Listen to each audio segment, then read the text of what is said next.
Tanggal 26 Agustus tahun 1944. Aku melihat Ana keluar dari kebun. Ia bersandar pada lengan seorang sanak yang mirip dengannya. Ia kelihatan jelas hamil beberapa bulan dan ia tampak lelah dan keletihannya tiada diringankan oleh kegerahan, sama seperti panas sekarang ini melelahkanku.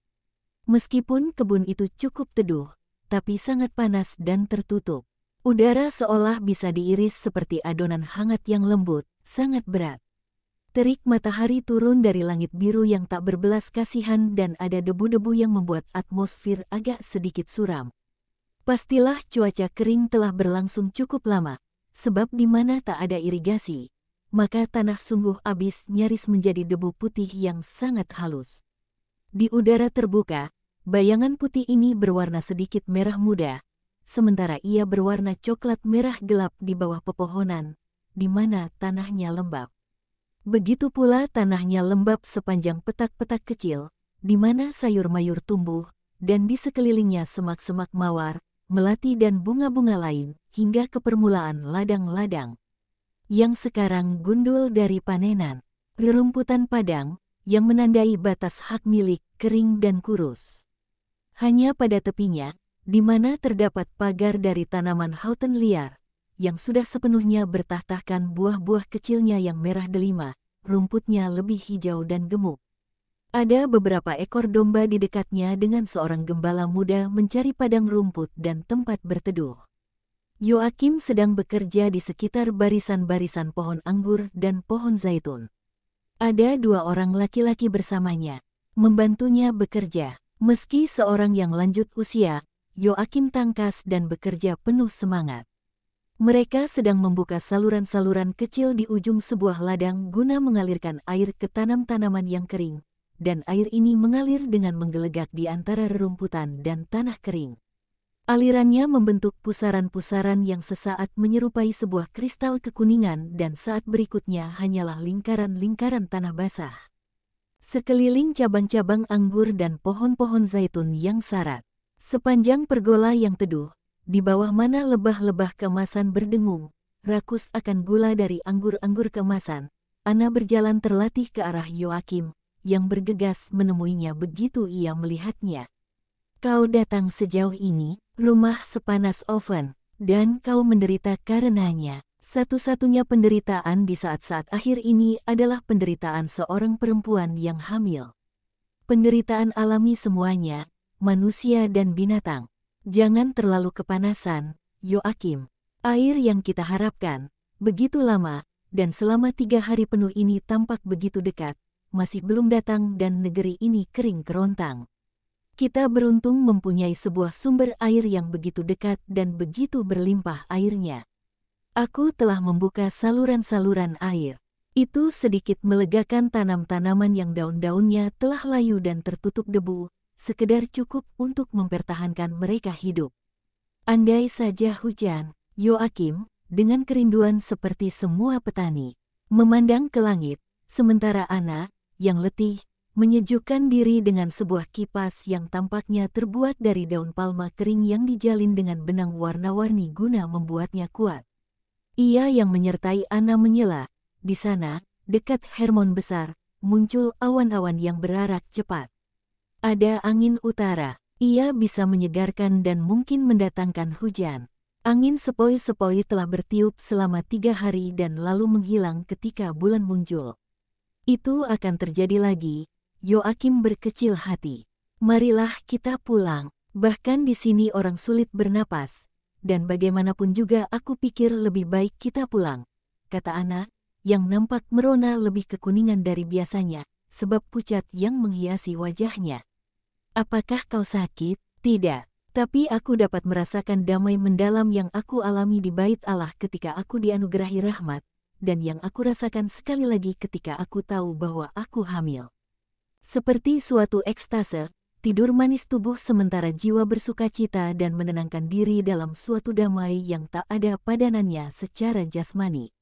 Aku mengasihi dan masih terus mengasihimu, Yoakim, dan apabila aku memasuki rumahmu dan aku berkata kepada diriku sendiri, aku adalah istri dari seorang yang benar, maka aku merasakan damai, dan aku merasakan yang sama setiap kali kasih-Mu yang menjamin itu memelihara anak-Mu ini. Akan tetapi damai ini berbeda. Mengertilah, aku pikir bahwa jiwa bapa kita Yakub dikuasai oleh damai yang serupa. Seperti ketenangan yang diberikan oleh minyak yang menyebar dan menenangkan, setelah dia bermimpi akan malaikat-malaikat. Dan, mungkin lebih tepat, seperti damai sukacita Tobia setelah Rafael menampakkan diri kepada mereka. Apabila aku menenggelamkan diri dalam perasaan ini, maka ia semakin kuat sementara aku menikmatinya.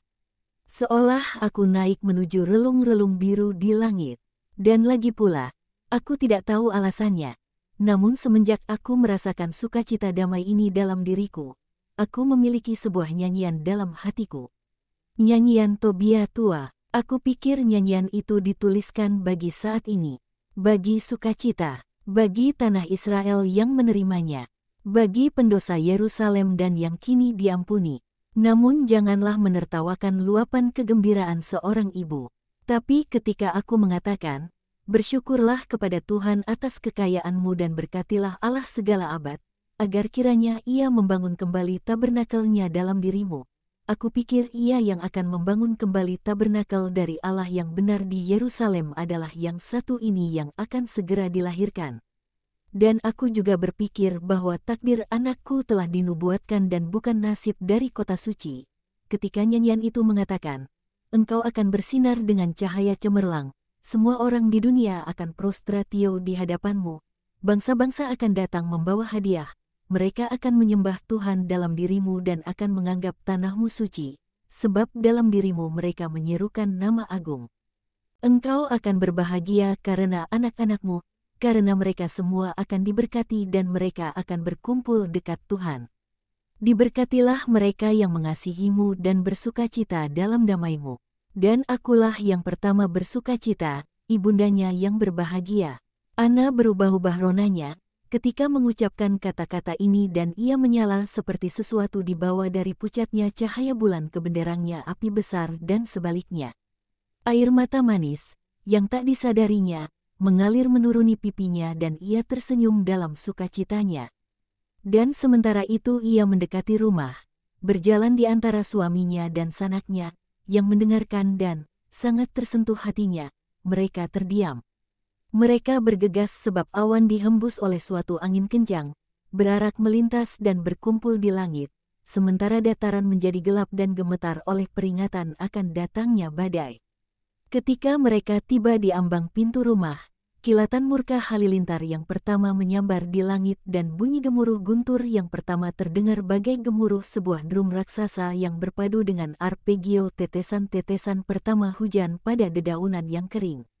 Mereka semua masuk ke dalam dan Ana undur diri, sementara Yoakim berdiri di pintu, berbicara kepada para pekerja, yang sementara itu menggabungkan diri dengannya. Pembicaraan mereka adalah tentang kerinduan akan air yang merupakan berkat bagi tanah yang kering kerontang. Akan tetapi kegirangan mereka berubah menjadi ketakutan karena sebuah badai yang sangat dahsyat datang mendekat disertai kilat dan awan-awan yang membawa hujan es. Jika awan itu pecah, ia akan melumatkan anggur dan zaitun bagai sebuah batu penggilingan. Betapa malangnya aku, Yoakim juga merasa cemas akan istrinya, yang telah tiba saatnya untuk melahirkan anaknya. Kerabatnya meyakinkannya bahwa Ana tidak menderita sama sekali. Tetapi ia gelisah, dan setiap kali sanaknya atau perempuan lain, di antaranya Ibu Alfeus, keluar dari kamar Ana dan masuk kembali dengan air panas dan baskom-baskom serta kain-kain linen yang dikeringkan dekat perapian menyala di dapur yang besar itu, ia datang dan bertanya. Akan tetapi ia tak tenang kendati mereka sudah berupaya menenteramkan hatinya. Juga tak adanya jeritan Ana mengkhawatirkannya. Ia mengatakan, aku seorang laki-laki dan aku tidak pernah melihat seorang anak dilahirkan. Tapi aku ingat pernah mendengar bahwa tak adanya sakit beranak berarti fatal. Hari semakin gelap dan sore didahului oleh badai sangat ganas dan hebat. Ia mendatangkan hujan deras, angin, kilat, semuanya, terkecuali hujan es, yang jatuh di tempat lain. Salah seorang pekerja memperhatikan keganasan angin ribut, Tampak seolah setan telah keluar dari Gehenna bersama roh-roh jahatnya. Lihatlah awan-awan hitam itu, kalian bisa mencium bau belerang di udara dan kalian bisa mendengar siulan dan desisan, dan suara-suara ratapan dan kutukan. Jika ini dia murka malam ini, pekerja yang lain tertawa dan mengejek, suatu mangsa besar pastilah lolos darinya. Atau Mihael telah menyambarnya dengan suatu halilintar baru dari Allah, hingga tanduk-tanduk serta ekornya terpotong dan terbakar. Seorang perempuan lewat dan berteriak, Yoakim, ia lahir. Dan itu terjadi dengan cepat dan lancar, dan ia pun menghilang dengan sebuah ampora dalam tangan-tangannya. Sekonyong-konyong badai berhenti, sesudah satu halilintar terakhir yang begitu dahsyat hingga melemparkan ketiga laki-laki ke tembok, dan di depan rumah, di kebun, sebuah lubang hitam berasap tinggal sebagai kenangan. Sementara itu suatu tangisan, yang mirip rintihan lirih seekor anak tekukur yang untuk pertama kalinya tidak lagi menciap tapi berkukur, terdengar di balik pintu kamar Ana. Dan pada saat yang bersamaan sebuah pelangi raksasa membentangkan lengkungannya melintasi langit. Ia naik, atau tampak naik, dari puncak Hermon, yang dikecup mentari, nampak seperti batu pualam putih kemerah mudaan yang paling halus. Ia naik di langit September yang jernih dan menembusi atmosfer yang bersih dari segala ketidakmurnian.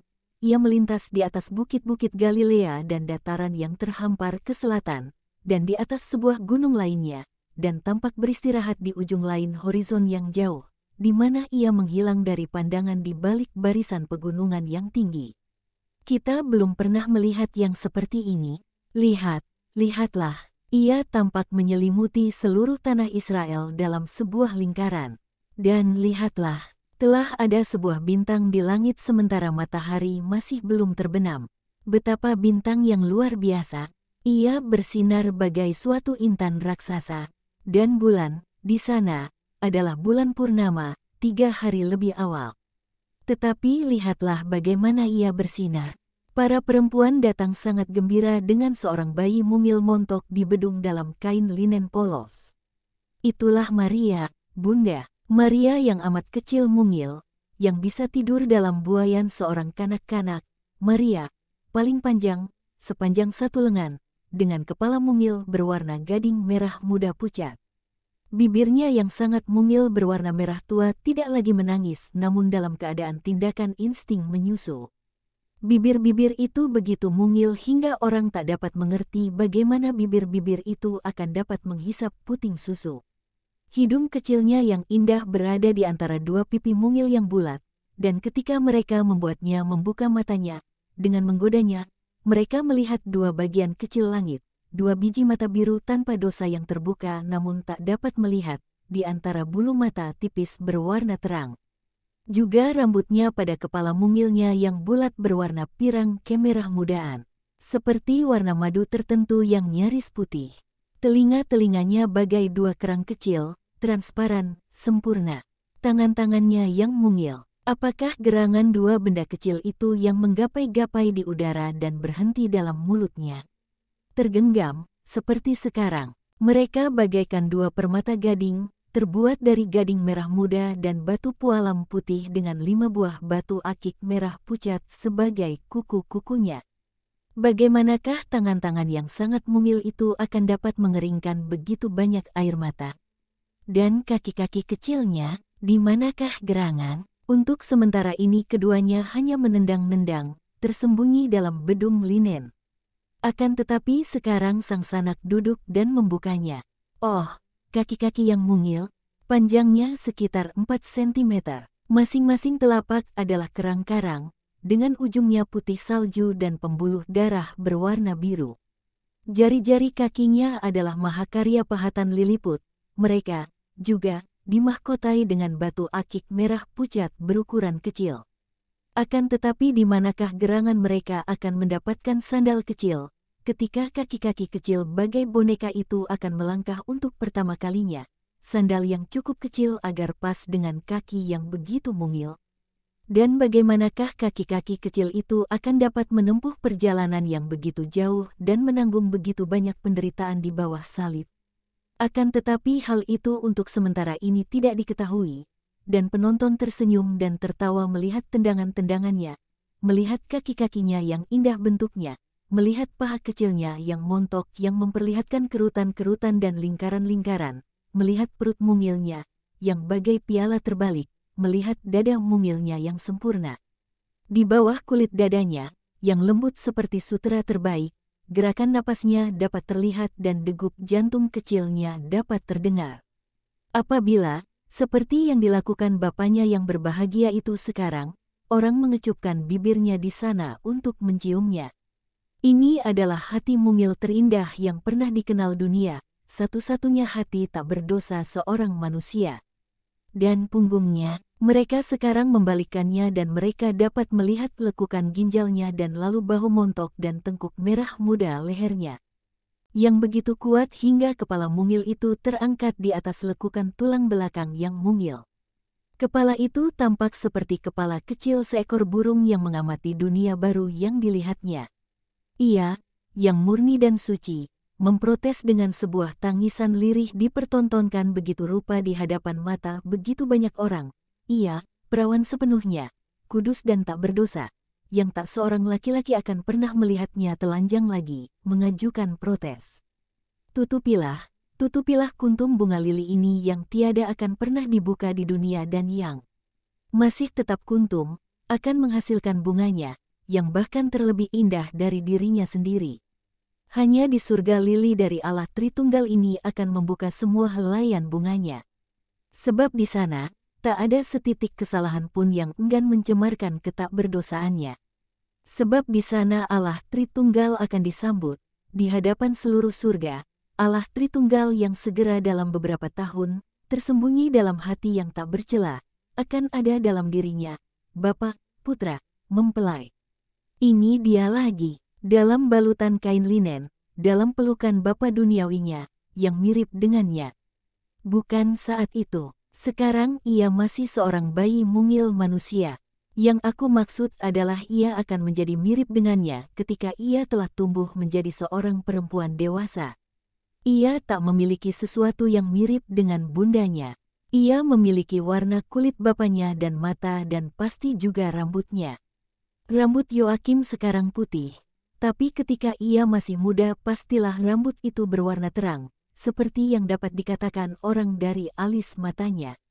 Maria memiliki perawakan bapaknya, yang lebih sempurna dan lembut, sebagai seorang perempuan, tapi perempuan yang istimewa itu. Maria juga memiliki senyum, tatapan mata, gerakan tubuh dan tinggi tubuh bapaknya. Merenungkan Yesus, sebagaimana aku melihatnya, aku dapati Ana mewariskan tinggi tubuhnya pada cucunya dan warna gading tua pada kulitnya. Maria, sebaliknya, tidak memiliki keanggunan bundanya. Pohon palma yang tinggi dan luwes, namun ia memiliki kelembutan bapaknya. Juga para perempuan membicarakan badai dan keadaan bulan yang tak biasa, adanya bintang serta pelangi. Bersama Yoakim mereka memasuki kamar ibunda yang berbahagia dan menyerahkan bayinya. Ana tersenyum teringat akan pemikiran-pemikirannya. Ia adalah bintang, katanya. Tandanya ada di surga. Maria, busur perdamaian. Maria, bintangku. Maria, bulan murni. Maria, mutiara kita. Kau menamainya Maria, ya, Maria, bintang dan mutiara dan terang dan damai. Tapi itu juga berarti kepahitan. Apakah kau tidak khawatir mendatangkan kemalangan baginya? Allah bersamanya, ia milik Allah sebelum ia ada. Allah akan membimbingnya sepanjang jalan Tuhan dan segala kepahitan akan berubah menjadi madu surgawi. Sekarang jadilah milik mamamu, sebentar saja, sebelum menjadi sepenuhnya milik Allah. Dan penglihatan berakhir dengan tidur pertama anak, seorang ibunda, dan Maria, seorang bayi.